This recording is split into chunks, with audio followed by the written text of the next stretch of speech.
गुरुर्ब्रह्मा गुरुर्विष्णुः गुरुर्देवो महेश्वरः गुरुः साक्षात् परब्रह्मा तस्मै श्री गुरवे नमः। ब्रह्मानन्दं परमसुखदं केवलं ज्ञानमूर्तिं द्वन्द्वातीतं गगनसदृशं तत्त्वमस्यादिलक्ष्यम् एकं नित्यं विमलमचलं सर्वधी साक्षिभूतं भावातीतं त्रिगुणरहितं सद्गुरुं तं नमामि। ॐ नमो ब्रह्मादिभ्यो ब्रह्मविद्या साम्प्रदायकर्तृभ्यो वंश ऋषिभ्यो महाभ्यो नमो गुरुभ्यः। सर्वोपप्लवरहित प्रज्ञानघन प्रत्यगर्थो ब्रह्मैवाहमस्मि। अहं पदार्थरहितः सदाशिवसमारम्भां व्यासशङ्करमध्यमाम् अस्मदाचार्यपर्यन्तां वन्दे गुरुपरम्परा। ॐ सहनाववतु सहनौ भुनक्तु सह वीर्यं करवावहै तेजस्विनावधीतमस्तु मा विद्विषावहै। ॐ तत्सत्। ॐ शान्ति शान्ति शान्तिः। हरिः ॐ श्रीगुरुभ्यो नमः। हरिः ॐ। ॐ नमो भगवते स्वामिनिर्भयानन्दाय। श्रुतिस्मृतिपुराणानाम् आलयं करुणालयं नमामि भगवत्पादं शङ्करं लोकशङ्करं। शङ्करं शङ्कराचार्यं केशवं बादरायणं सूत्रभाष्यकृतं वन्दे भगवन्तौ पुनः पुनः। ईश्वरो गुरुरात्मेति मूर्तिभेदविभागिने व्योमवद्व्याप्तदेहाय दक्षिणामूर्तये नमः। हरिः ॐ श्रीगुरुभ्यो नमः। हरिः ॐ। అమ్మ మనం భగవద్గీత శంకర భాష్యం 2వ అధ్యాయం సాంఖ్యయోగం 69 శ్లోకాల వరకు మనం అధ్యయనం పూర్తి చేసుకున్నాము. ఇంతవరకు జరిగిన తరగతుల్లో ఈరోజు మనం వీలైనంత వరకు 70-71 శ్లోకాలు చూడబోతున్నాము.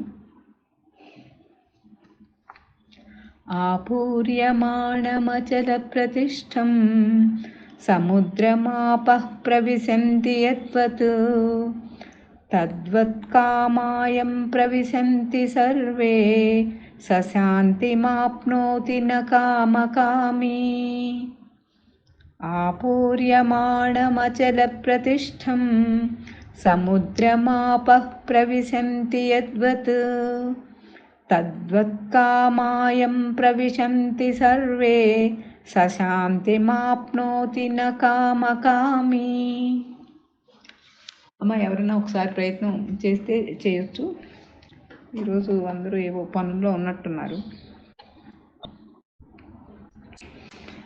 ఎవరైనా ఒకసారి చదివేవాళ్ళు ఆసక్తి ఉంటే చదవచ్చు, లేదంటే పద విభజన చూసినట్టయితే ఇది చాలా మంచి శ్లోకము.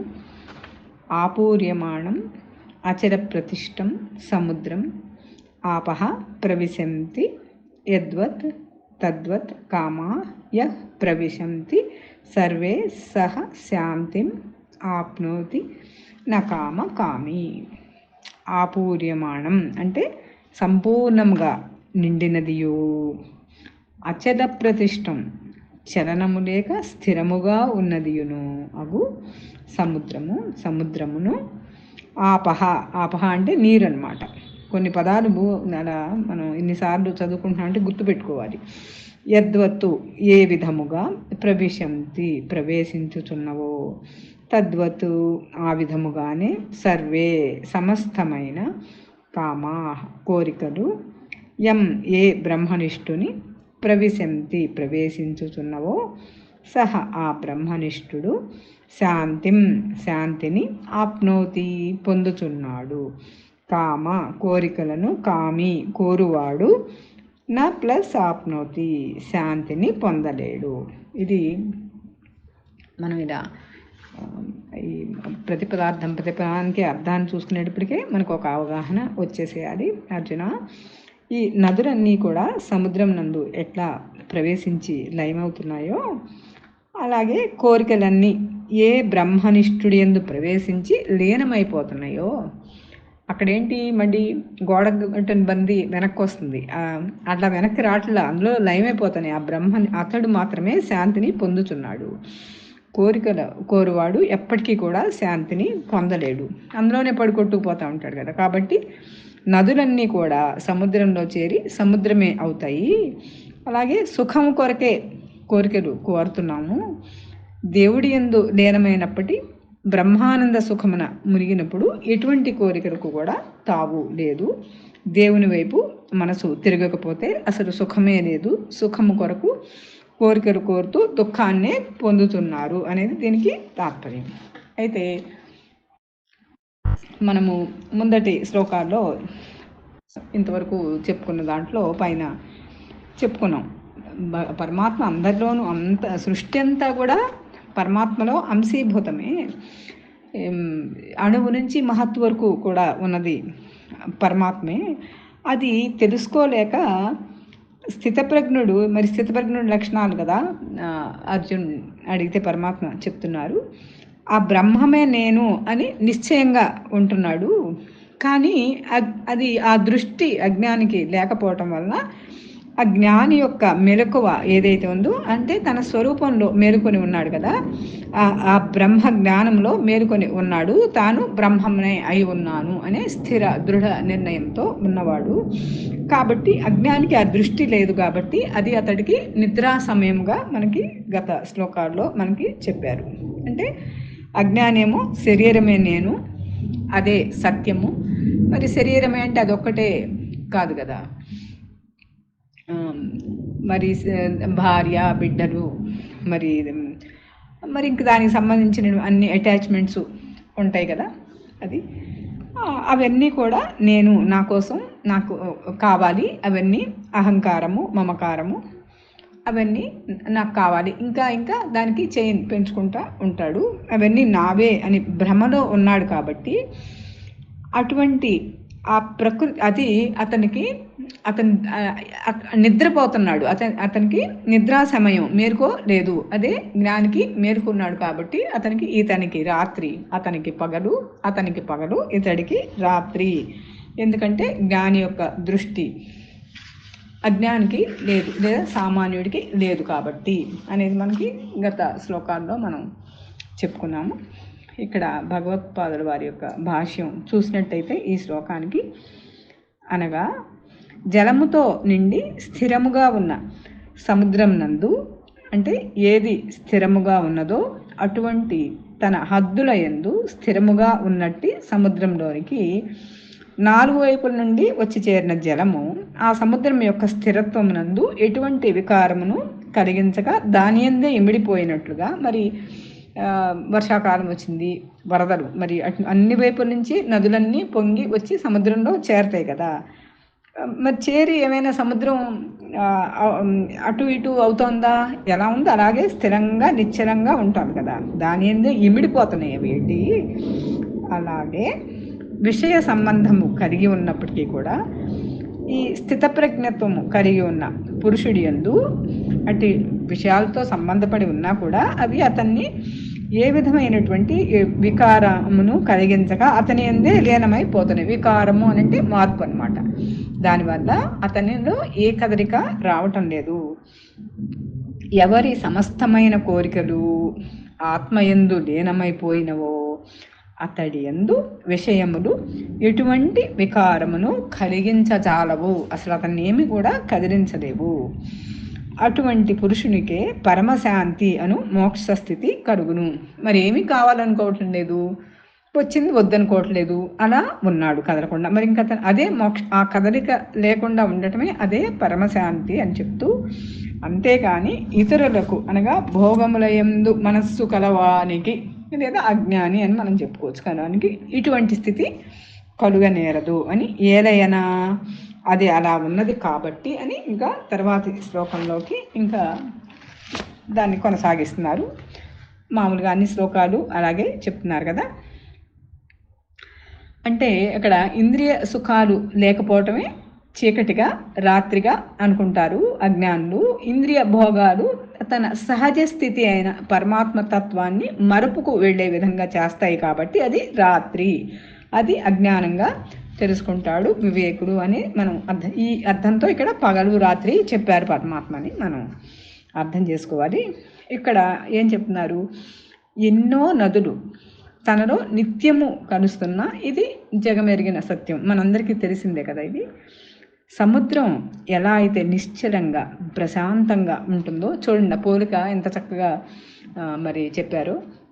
అదేవిధంగా ఎన్నో వాంఛనీయ వస్తువులు తన చుట్టూ వస్తూనే ఉన్నా కూడా ఏమాత్రము చలనం లేకుండా, అంటే ఏమాత్రం కదలిక లేకుండా యోగి శాంతిని పొందుతాడు. మరి ఈ కోరికలు సంతృప్తి పరుచుకోవటానికి ప్రయత్నించేవాడు మరి ఇది పొందలేడు అని చెప్తున్నారు ఇక్కడ. అంతే కదా, కోరిక మరి ఒకటి తీరిన తర్వాత అక్కడతో ఆగుతుందా? ఆగదు కదా. మరి దానికి అటాచ్మెంట్ ఇంకొకటి మరి ఒక హారం ఏదో కొనుక్కున్నారు, దానికి మళ్ళీ మ్యాచింగ్ చెవులు, లేదంటే మళ్ళీ గాజులు, ఇలా ఏదో ఒకటి, అది ఒకటిని ఎగ్జాంపుల్గా అనుకుంటున్నాము. మరి అలా ఏది తీసుకున్నా కూడా దాంతోపాటు సంబంధపడి మరికొన్ని ఉంటాయి కదా. మరి ఇంకా అతడికి అలా అందులోనే మునిగిపోతాడు కదా. ఇంకా దాని తర్వాత ఒకటి, దాని తర్వాత ఇంకొకటి, ఇంకా శాంతి ఎక్కడ ఉంటుంది? నీటితో పూర్తిగా నిండి ఉన్న సముద్రం నిశ్చలంగా ఉన్న దాంట్లో ఈ నదులన్నీ వెళ్ళి కలుస్తున్నట్టుగా ఈ విషయ భోగాలు ఏవైతే ఉన్నాయో, విషయాసక్తి ఏదైతే ఉందో ఆ భోగాలు ఆ బ్రహ్మనిష్ఠుణ్ణి ఏ విధంగా కూడా కదిలించలేవు. ఇక్కడ కామాహ్ అన్నారు. కామాహ్ అంటే ఇక్కడ మనం అంటే బ్రహ్మనిష్ఠుడికి కోరికలు ఏముంటాయి కాబట్టి ఇక్కడ కోరికలని అర్థం కాకుండా స్థితప్రజ్ఞుడికి అక్కడ ఏ కోరికలు లేవు కాబట్టి విషయాసక్తి లేదా కోరికలు కోరేవారికి అసలు ఎప్పటికీ శాంతి పొందలేరు అని అర్థం చేసుకోవాలి. ఇక్కడ విషయాసక్తి అనుకుంటే సరిపోతుంది. ఇక్కడ ఇంకా నకామకామి అన్నారు, అంటే కోరికలు కోరనివాడు అని చూసాం కదా మనం అర్థంలో. అంటే ఏ రకంగా విషయాసక్తి లేనివాడు లేదా ఆ కోరికల్ని కామాన్ని జయించినవాడు మాత్రమే శాంతిని పొందగలడు అని అంటున్నారు. అంటే ఇక్కడ మనకి జ్ఞానిని సముద్రంతో పోల్చి చెప్పారు. సముద్రం తనలో నీరంతా సూర్యుడి, మరి ఎండాకాలం వచ్చిందంటే సూర్యుడి వేడికి అంతా ఆవిరే మేఘాలు అవుతున్నాయి కదా. మేఘం అవుతున్నా అప్పుడు కూడా కొంచెం కూడా ఏమీ తగ్గిపోవటం లేదు. అలాగే అనేక నదులు మరి వర్షాకాలం రాగానే వరదలు వచ్చినప్పుడు ఆ వర్షాల ద్వారా ఎంత జలం వచ్చి చేరినా కూడా కొంచెం కూడా పెరగటం లేదు. అలాగే ఈ జ్ఞాని స్థితప్రజ్ఞుడు ఎవరైతే ఉన్నారో ఇంద్రియాలకు ఎన్ని విధాలుగా విషయాలు ఎదురైనా, ఎన్ని ఆటుపోట్లకి గురైనా కూడా, విషయాలు అనే అన్ని వైపుల నుంచి ముంచెత్తినా కూడా కోరికలు ఆ ఎదురుగా ఏది ఎదురైనప్పటికీ కూడా నిర్వికారంగా ఎదురైనా ఎదురు కాకపోయినా కూడా ఎన్నో విషయాలు, ఇంద్రియ విషయాలు, విషయ భోగాలు లేదా ఎన్ని ఎదురైనా ఎదురు కాకపోయినా కూడా నిర్వికారంగా ఉంటాడు. సర్వాన్ అనే మాటని మనకి ప్రతిసారి చెప్తున్నారు. అంటే ఏ కొంచెము కూడా శేషం లేకుండా నిశ్శేషంగా సమస్తములైన కోరికలు నిశ్శేషంగా అక్కడ వాసన రహితం కావాలి, కొంచెం కూడా మిగలకుండా అనేది అర్థం చేసుకోవాలి మనం. ఇవన్నీ మరి స్థితప్రజ్ఞుడి లక్షణాలు కదా. అంటే నిశ్శేషంగా అంటే మరల ఎప్పుడూ రాని విధముగా లేదా తలెత్తని విధముగా నిస్పృహుడై ఉండాలి. అహంకారం మమకారాలు అనేవి రెండూ కలిసి ఉంటాయి. అది ఎప్పుడూ తలెత్తకూడదు. మరి ఎన్నో నదులు వరదలు వచ్చి నిత్యము ముంచెత్తుతున్నా కూడా సముద్రము తన ప్రశాంతతని ఎట్లా అయితే నిలబెట్టుకునే సమర్థత ఉన్నదో ఈ సముద్రానికి, అట్లాగే ఈ నదులన్నీ సముద్రంలోకి పొంగి పొర్లిపోతూ ఉంటాయి కదా మరి నీళ్ళు. అయినప్పటికీ కూడా సముద్రం ఎట్లా అయితే పెరగకుండా తరగకుండా ఉంటుందో, ఈ పరమాత్మ ఇక్కడ ఆపూర్యమాణం అన్ని దిశల నుండి వచ్చి చేరినా కూడా, అన్ని దిశల నుండి నిండినా కూడా ఆపూర్యమానం. పదం చూడండి ఎంత అందమైన పదం. ఈ పదం అసలు చాలా గొప్పది అని చాలా మంది వారి విశ్లేషణలో మహానుభావులు చెప్తారు. అంటే జ్ఞాని ఆ శరీర అవసరాల దృష్ట్యా వస్తువులు వాడుకుని అవసరార్థం,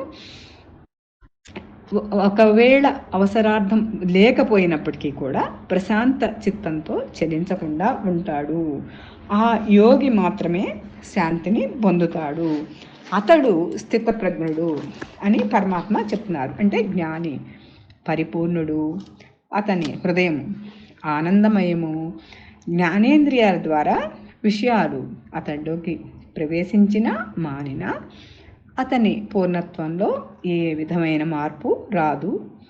దేని రాకపోకలతోనూ అతని పూర్ణత్వం సంబంధపడి ఉండదు లేదా సంబంధించి ఉండదు అని మనం ఈ సత్యాన్ని గుర్తించాలి. అట్లాగే ప్రపంచం అతన్ని గుర్తించి గౌరవించిన సంతోషమే. చూస్తున్నాం మనం మన గురువుల్ని. లేదా కాకపోయినా తనకు తానుగా సంతృప్తుడిగా ఉండగలడు. అతనికి కావలసినవి లభించినా సంతుష్టుడే, లభించకపోయినా సంతుష్టుడే. నిత్య సంతుష్టుడు, నిత్య తృప్తుడు. సాధారణంగా అందరూ చూడండి, ఇప్పుడు మరి వాళ్ళు కోరుకున్నవైనా ఆ తగిన సమయంలో లభిస్తేనేమో సంతోషంగా ఉంటారు. మనం ఈ చుట్టూ చూస్తూ ఉంటాం కదా. అవి ఒకవేళ దొరకకపోతే దుఃఖం. అటువంటి వాడినే సంసారి. ఇక్కడ ఏమంటారు? కామకామి అన్నారు. వస్తువుల్ని కోరేవాడు అంటారు. అతడు సంసారి. ఈ సంసారి మనం ఎట్లా పోలిక చెప్పుకోవచ్చు అంటే, ఈ సంసారి అంటే ఈ అజ్ఞాని నుయ్యి లాంటి వాడైతే జ్ఞాని సముద్రం వంటి వాడు. ఇప్పుడు వర్షాలు లేవనుకోండి, వర్షాలు లేకపోతే నుయ్యి ఎండిపోతుంది. అది వర్షాలు కొంచెం ఎక్కువ అయినాయి అనుకోండి, నీళ్ళు ఎక్కువైపోతే మునిగిపోతుంది. నువ్వు కనపడదు, మునిగిపోతుంది కదా. అటువంటి కామికి అంటే వస్తువులు కోరుకునేవాడికి వస్తువులు లభించినప్పుడు చాలా సంతోషంగా ఎగిరి గంతులేస్తూ ఉంటాడు. ఒక సమయంలో ఆ సంతోషం చాలా ఎక్కువైపోయి, చూడండి ఏదో పెద్ద ₹1,00,00,000 లాటరీ వచ్చిందంటే హార్ట్ అటాక్ వచ్చినా కూడా మనం చూస్తూ ఉంటాం కదా. అట్లాగే విచారం ఎక్కువైనా కూడా ఆ వస్తువులు కోరుకునేవి దొరకకపోయినా కూడా అప్పటికప్పుడు మరి ఏదో ఒక ప్రమాదాన్ని కొని తెచ్చుకుంటాడు. కాబట్టి ఇక్కడ మనం ప్రధానంగా మనం గ్రహించవలసింది ఏంటి అంటే, జ్ఞాని తన సంతోషం కోసం దేనిపైన ఆధారపడి ఉండడు. కాబట్టి అతనికి అసలు ప్రపంచం అంటే భయమే ఉండదు. అటువంటి జ్ఞాన్ని వర్ణిస్తూ పరమాత్మ ఇంకా ఇలా మరి మనందరి తరపున అర్జునుడు అడిగింది మరి స్థితప్రజ్ఞుడి లక్షణాలు కదా. అందుకు ఇంకా దాన్ని ప్రతి శ్లోకము కూడా తర్వాతి శ్లోకంతో అనుబంధపడే మనం ఉంది కదా, చూస్తున్నాం కదా. తర్వాత టైం ఎంతైంది, ఇంకోటి కూడా చూడొచ్చు. 71వ శ్లోకం చూసినట్టయితే, విహాయ కామాన్ యః సర్వాన్ పుమాంశ్చరతి నిస్పృహః నిర్మమో నిరహంకారః సశాంతిమధిగచ్చతి. విహాయ కామాన్ యః సర్వాన్ పుమాంశ్చరతి నిస్పృహః నిర్మమో నిరహంకారః సశాంతిమధిగచ్చతి.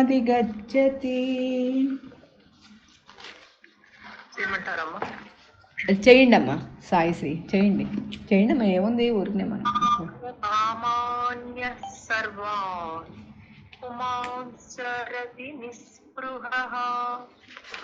నిర్మమో నిరహంకారః సశాంతిమధిగచ్చతి. అంతేనమ్మా, తప్పులు లేకుండా చదవటమే. మనం ఆ బ్రహ్మానందులు వారిది పెట్టుకుంటే ఒకసారి మనకు ఈ స్టైల్ కూడా వచ్చేస్తుంది. ఇది పద విభజన చూసినట్టయితే అమ్మా, విహాయ కామాన్ యః సర్వాన్ పుమాన్ చరతి నిస్పృహః నిర్మమః నిరహంకారః సహ శాంతిం అధిగచ్చతి. ఇది యహ అంటే ఏ, పుమాన్ పురుషుడు, సర్వాన్ సమస్తములైన, కామాన్ చూడండి ఎప్పటికప్పుడు సర్వాన్ అంటే నిశ్శేషంగా అనేది చెప్తున్నారు. కామాన్ కోరికలను, విహాయ వదలి, నిస్పృహ ఇచ్చలేనివాడును, నిర్మమ నాది అను భావము లేనివాడను, నిరహంకార నేను అను అభిమానము లేనివాడను అయి, చరతి సంచరించుచుండునో, సహ ఆ పురుషుడు, శాంతిం చిత్తోపరమమును, అధిగచ్చతి పొందుచున్నాడు. అంటే అర్జున కోరికలన్నిటినీ వదలాలి. మరి భగవద్గీత చెప్పేదే ఇది కదా. మరియు కామేచ్ఛ ఉండకూడదు, అంటే ఏదో కావాలనే కోరిక. బాహ్య వస్తువులు నావి అనేడు మమకారము ఉండకూడదు. స్థూల సూక్ష్మ శరీరాదులే నేను అనేడు అభిమానము ఉండకూడదు. ఇట్టి గుణములు కలవాడై ఏ మహాత్ముడు చరించునో ఆ పురుషుడు బ్రహ్మానంద రూపముకు చిత్తశాంతిని పొందుతున్నాడు. ఈ సుగుణములన్నీ కూడా బ్రహ్మనిష్టచే తమంతకు ఒక్క లక్షణం వస్తే మిగిలినవన్నీ కూడా వచ్చేస్తాయి అంటవి, తమంతటి తావే వచ్చేస్తాయి అని అంటున్నారు. ఇక్కడ భగవత్పాదుల యొక్క భాష్యం చూసినట్టయితే, అనగా సన్యసించినట్టి ఏ పురుషుడు సమస్తమైన కోరికలను మరియు భోగభావములను నిశ్శేషముగా త్యజించి, అనగా కేవలము శరీర పోషణ కొరకు మాత్రమే ప్రయత్నించుచుండునా, మరియు ఎవడు దేహ పోషణార్థము కూడా ఆలోచించడో, అంటే ఇవాళ ఎలా జరుగుతుంది రేపు ఎలా జరుగుతుంది అనే ఆలోచన లేకుండా ఉంటాడో, ఎవడు మమత్వము అనగా నాది నాది అని ఉందంటే నేను నాది అను భావము లేనివాడో, అనగా శరీర పోషణార్థము అవసరమైన వస్తువుల సంగ్రహమునందు కూడా ఎటువంటి ఆసక్తి చూపడో, ఎదృచ్ఛా లాభ సంతుష్టో అని అంటాడు. అంటే ఏది వచ్చినప్పటికీ కూడా ఆ ఈశ్వరానుగ్రహంతో అలా కదలకుండా ఉంటాడో, దాన్ని స్వీకరిస్తాడో, మరియు అహంకారము లేక ఉండునో, అనగా విద్వత్తు అంటే పాండిత్యం అన్నమాట. ఒకదాని మీద తనకు ఉన్నటువంటి పట్టు, ఒక శాస్త్రము పట్లో మరింకో దాంట్లోనూ ఏదైనప్పటికీ కూడా దాంట్లో తనకి ఎక్కువ నైపుణ్యం ఉన్నట్లయితే అది పాండిత్యంగా చెప్పుకోవచ్చు. మొదలగు విషయములకు సంబంధించిన అభిమానము అనగా గర్వము కూడా ఉండదో, గర్వపడకుండా నేను ఇంత గొప్పవాడిని అంత గొప్పవాడిని అని గర్వం కూడా ఉండదో, అటువంటి స్థిత ప్రజ్ఞత్వము కలిగి బ్రహ్మవేత్త అనగా బ్రహ్మతత్వమును గురించి సమ్యక్ జ్ఞానము కలిగి ఉన్న మహాత్ముడు, దాని గురించిన పూర్తి అవగాహన కలిగి ఉన్నటువంటి మహాత్ముడు సంసార సంబంధమైన సర్వవిధ దుఃఖముల నుండి కూడా ముక్తిని పొంది మోక్షము అనబడు అదే ముక్తి, ఇంకదే మోక్షం అనమాట. అనబడు అంటే నిత్య తృప్తుడు, అక్కడ ప్రశాంత చిత్తంతో ఉండటమే మోక్షము అనబడు మహదానందమును అనుభవించును అనగా బ్రహ్మస్వరూపుడై నిలిచి ఉండును. ఇప్పుడు ఈ పైన చెప్పబడిన ఈ బ్రహ్మనిష్టత్వ ప్రశంస చేయబడుతున్నది అని మళ్ళీ తర్వాత శ్లోకంలోకి వెళ్తున్నారు. ఏం చెప్తున్నారు ఇక్కడ? ఎవరైతే ఈ సమస్తమైనటువంటి కోరికలను అంటే ఈ విషయ లేదా శబ్దస్పర్శ రూప రసగంధ ఆ విషయాలను అన్నింటినీ కూడా, దానికి సంబంధించినటువంటి కోరికలన్నింటినీ కూడా త్యజించి వాటి యందు అంటే నోటి ద్వారా కానీ కంటి ద్వారా, కన్ను ముందు ఒక కన్ను చెవి మరీ ప్రమాదం. కన్ను వినో లేకపోతే చూసో వెంటనే తెచ్చి లోపల మనసులో వేస్తాయి కదా, అక్కడి నుంచి అది పట్టుకెళ్ళి చిత్తంలో అది ఎప్పటికైనా సరే సాధించాలి. అది ఇది అందరికీ మనకి రోజు జరిగే సైకిల్ కదా. త్యజించి వాటి యందు ఏమాత్రము ఆశ లేకుండా ఆ శబ్దస్పర్శ రూప విషయాలన్నింటినీ కూడా త్యజించి ఏమాత్రము అక్కడ ఆసక్తి కానీ ఆశ కానీ కావాలనే కోరిక కానీ లేదా అహంకారం మమకారాలు లేకుండా ఉన్నవాడికి మాత్రమే అతడు మాత్రమే శాంతిని పొందుతున్నాడు. అదే అతడు మాత్రమే ప్రశాంత చిత్తంతో ఉంటున్నాడు అని చెప్తున్నారు. మనకి 4 ప్రశ్నలు మన తరపున అర్జునుడు అడిగింది. ఏది? స్థితప్రజ్ఞుని లక్షణాలు ఏంటి, ఏం మాట్లాడతాడు, ఏ రీతిగా ఉంటాడు, ఎలా వ్యవహరిస్తాడు కదా. ఇవి 4. ఇప్పుడు 55వ శ్లోకం నుంచి మొదలుపెట్టారు ఈ స్థితప్రజ్ఞుడి లక్షణాలు. 55వ శ్లోకం నుంచి చివరి వరకు, ఇంకా ఈ 72 వరకు కూడా అవే చెప్పారు. అవన్నీ స్థితప్రజ్ఞుడి లక్షణాలే. 55 నుంచి 57 వరకు ఈ 2వ ప్రశ్నకి సమాధానం. ఏ రీతిగా ఉంటాడు. అలాగే 58 నుంచి 61 వరకు 3వ ప్రశ్నకి కిమాసీత అంటే ఏ రీతిగా ఉండును అన్నారు కదా, దానికి యుక్త ఆసీత అన్నారు అంటే ఇలా ఉంటాడు. ఇప్పుడు 71వ శ్లోకం ఈ 4వ ప్రశ్నకు అన్నమాట. ఇది అంటే వ్రజేతం అంటున్నారు, అంటే ఎట్లు సంచరించును. పై వరకు కిమాసీత అంటే ఏ రీతిగా ఉండును అంటే యుక్త ఆసీత అని చెప్పారు. ఇప్పుడు వ్రజేత కిం అంటే ఎట్లు సంచరించును అంటే చరతి నిస్పృహ అనేది సమాధానం అన్నమాట. అంటే శాంతి సుఖము కోరుకునేవారు 4 ప్రధానమైన సాధనలు ఆచరించాలి అని చెప్తున్నారు ఇక్కడ. అంటే సమస్తమైన కోరికలు విషయాలు త్యజించాలి. మరి ఇది మనందరికీ తెలిసిందే కదా. సమస్తమైన కోరికలు ఏ ఒక్కటి లోపల ఉన్నా కూడా దాని చుట్టూతూనే మనసు తిప్పుతూ ఉంటుంది మనని. దాని చుట్టూనే అది చూడండి, పడుకున్నా లేచినా మరి ఏ పని చేస్తున్నా కూడా అది ఎలా దాని చుట్టూ వెళ్ళిపోతూ ఉంటుంది కదా. ఏ చిన్న విషయం వచ్చినా కూడా లోపల చిన్న సామాన్యమైన కోరిక కూడా. అందుకు సమస్తమైన ఎవరు? ఇది స్థితప్రజ్ఞుడు, పైగా మనకి సాధకుడు అని మనం అర్థం చేసుకోవాలి. ఆ సమస్తమైనటువంటి సర్వాన్ అన్నారు కాబట్టి కోరికలు విషయాలు కూడా త్యజించాలి. ఏమాత్రము అభిలాష లేకుండా ఉండాలి. తర్వాత ఇంకోటి ఏంటంటే మనం రెండోది ఏంటంటే అహంకారం నశించాలి. సమస్తమైన కోరికలు విషయాలు త్యజించాలి. 2 ఏమాత్రం అభిలాష లేకుండా ఉండాలి. 3 అహంకారం నశించాలి. తర్వాత మమకారం, అహంకారము ఉంది అంటే మమకారం వదలాలి. ఇవి 4 గుర్తుపెట్టుకోవాలి. మొదటి శ్లోకాల్లో చెప్పారు ఇది. ప్రజహాతి యదా కామాన్ సర్వాన్ అంటే సమస్తములైన కోరికలు విడవాలి. సర్వాన్ అనే పదాన్ని మనకి పదే పదే గుర్తు చేస్తున్నారు ఇక్కడ దీన్ని. కాబట్టి మనం బాగా గుర్తుంచుకోవాలి. నిశ్శేషంగా ఏ ఒక్క కోరిక ఏ ఒక్క విషయము కూడా మిగిలి ఉండకూడదు. ఎందుకంటే ఒక చిన్నది మిగిలి ఉన్నా కూడా అదే పెరిగి శాఖలుగా అవుతుంది అనేది చెప్తున్నారు. ఇంకా దీని ద్వారా ఇక్కడ ఈ వాసన రాహిత్యాన్ని సూచిస్తున్నారు అనేది కూడా మనం అర్థం చేసుకోవాలి.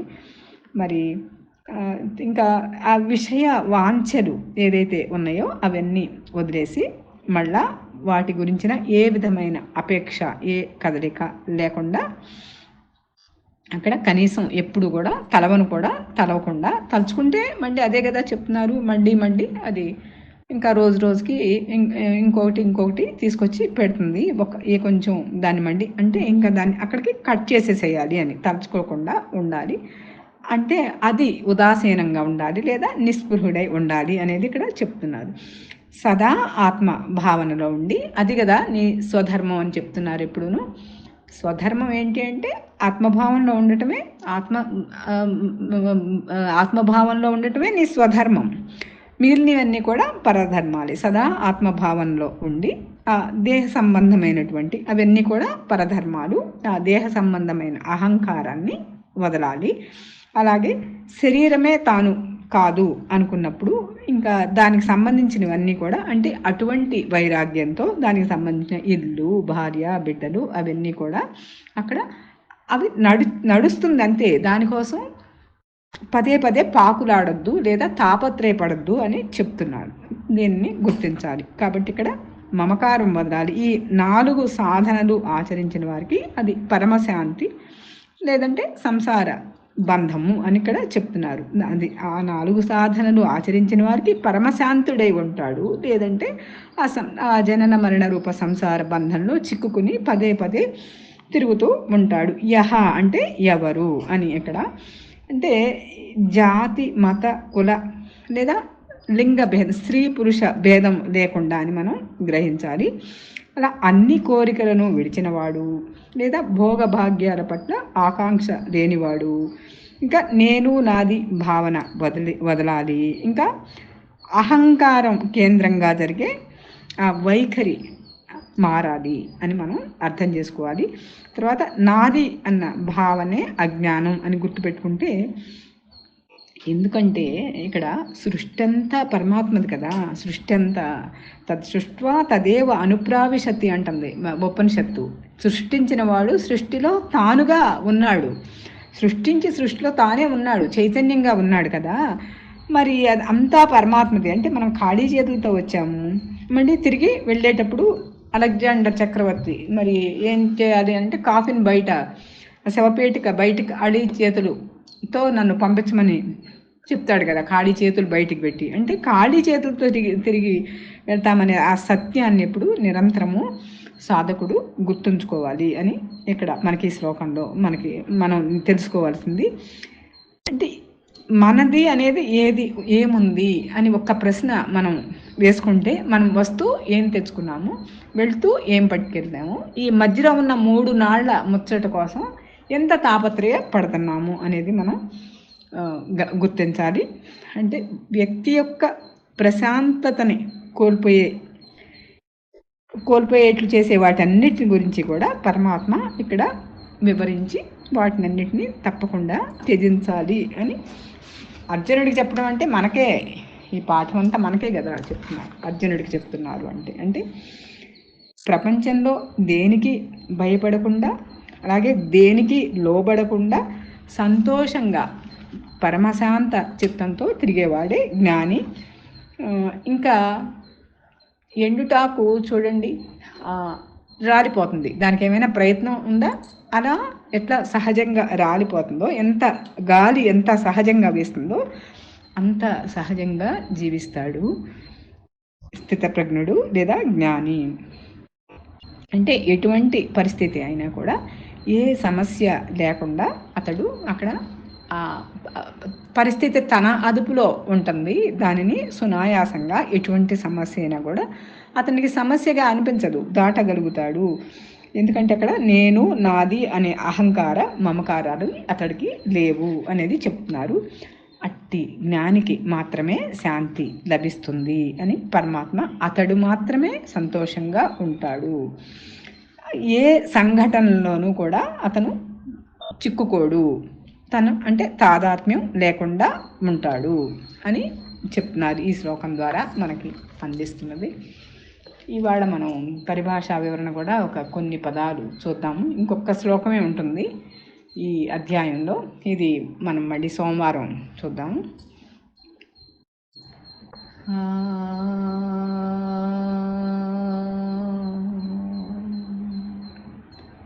పూర్ణమద పూర్ణమిదం పూర్ణాత్ मुच्यते पूर्णस्य पूर्णमादाय पूर्णमेवावशिष्यते। ॐ तत्सत्। ॐ शान्ति शान्ति शान्तिः। हरिः ॐ श्रीगुरुभ्यो नमः। हरिः ॐ। ॐ नमो भगवते स्वामिनिर्भयानन्दाय विद्महे अचलपरिपूर्णाय धीमहि तन्नो परात्